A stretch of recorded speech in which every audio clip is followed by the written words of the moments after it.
Parle-moi, mon Seigneur. Talk to me, my Lord. Parle-moi, mon Seigneur. Une émission d'évangélisation de l'Église de Dieu, Jéhovah et Jésus-Christ.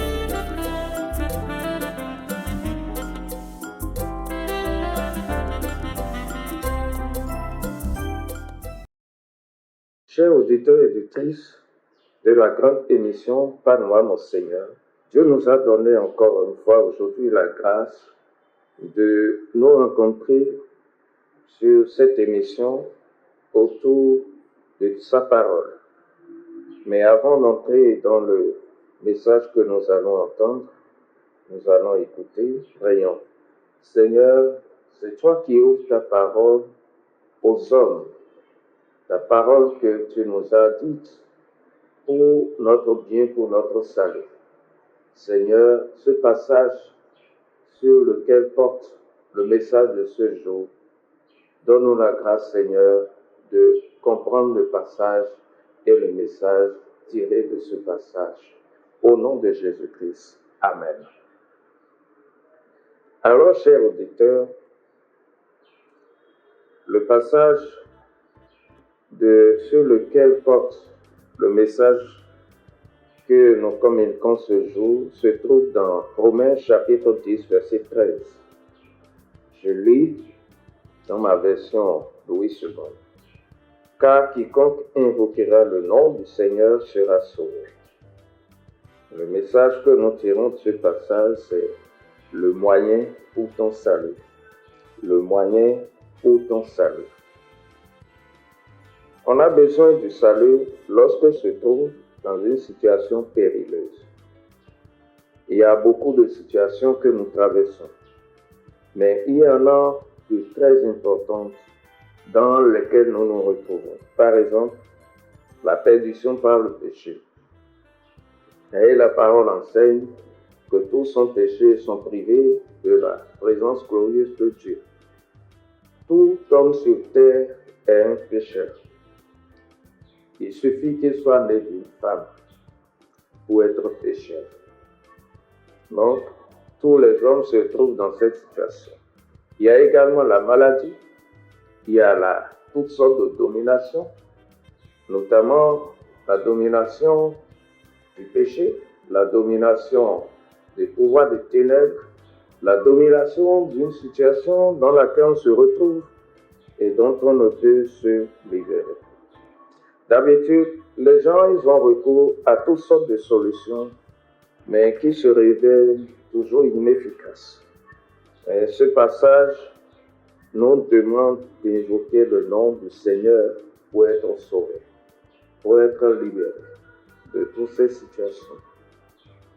Le nom d'un homme influent représente son charisme, son autorité et son pouvoir. Et notamment le nom de Jésus-Christ, dont on nous parle ici, que nous devons évoquer, représente son autorité, sa seigneurie, sa divinité, son œuvre de salut pour les hommes, cette œuvre qu'il est venu accomplir sur cette terre, pour le salut des hommes, cette œuvre libératrice, qui s'est donnée en sacrifice. Donc le nom représente tout cela, représente son amour pour nous les hommes, sa compassion qu'il a pour nous. Quand ce nom est prononcé par exemple dans le domaine du royaume des ténèbres, ce royaume tremble, ça fait trembler le royaume des ténèbres. Donc il est la solution, il est la solution, Jésus est la solution pour les péchés, pour nos péchés. Et pour tout autre problème que nous avons, Jésus est la solution. Alors, celui qui invoque le nom du Seigneur, il doit d'abord croire en Jésus-Christ. Alors, tout ce que Jésus-Christ, ce nom représente, il doit d'abord croire en cela, comme nous l'avons déjà souligné un peu plus haut. il doit d'abord croire donc à tout ce que ce nom représente, c'est-à-dire la seigneurie de Jésus-Christ, sa divinité, et toutes les œuvres qu'il a accomplies pour le salut des hommes, son sacrifice suprême qu'il a consenti pour nous, son amour pour nous, sa compassion, sa capacité de nous sauver. Il doit croire à ça. Ensuite, celui qui invoque ce nom, il le fait avec foi. Il le fait avec foi. La foi est très importante parce que c'est le moyen pour nous pour obtenir le salut, comme la parole de Dieu l'a dit, que c'est par la grâce que nous sommes sauvés, par le moyen de la foi. Alors la foi est ce que nous recevons de la parole qui nous permet de croire et de nous engager par rapport à cette parole et de nous considérer comme telle que la parole est en train de dire. Le contenu de cette parole s'accomplisse ainsi par la foi dans notre existence. Et ensuite, celui qui invoque ce nom, et il invoque en résistant à tout ce qui peut le dissuader par rapport à ce nom.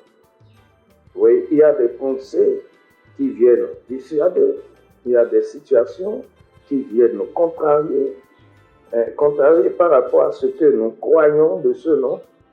Il y a toutes sortes de situations, donc nous devons résister fermement et garder la foi jusqu'à ce que nous voyions la gloire de Dieu. Donc ce nom est très important et la parole de Dieu nous dit que si nous l'invoquons, nous invoquons le nom du Seigneur Jésus-Christ, nous serons sauvés. Alors prions. Ton nom est glorieux, libérateur et rassurant. Je l'invoque avec conviction face à ma situation de péché pour obtenir le pardon. Face à toute situation que je traverse maintenant, j'invoque ton nom. Et comme il est écrit que celui qui invoque ton nom est sauvé, je me considère comme tel, libéré de mes péchés. Je considère comme j'ai obtenu en ton nom le salut, le pardon, la guérison. Et je suis libéré de cette situation. Je te dis merci Seigneur pour le salut que tu m'as accordé. En ton nom. Amen. Vous venez de suivre l'émission Parle-moi mon Seigneur, une émission d'évangélisation de l'Église de Dieu, Jéhovah et Jésus-Christ. Pour ne rien manquer des prochains volumes, abonnez-vous à nos différentes chaînes. Dieu vous bénisse.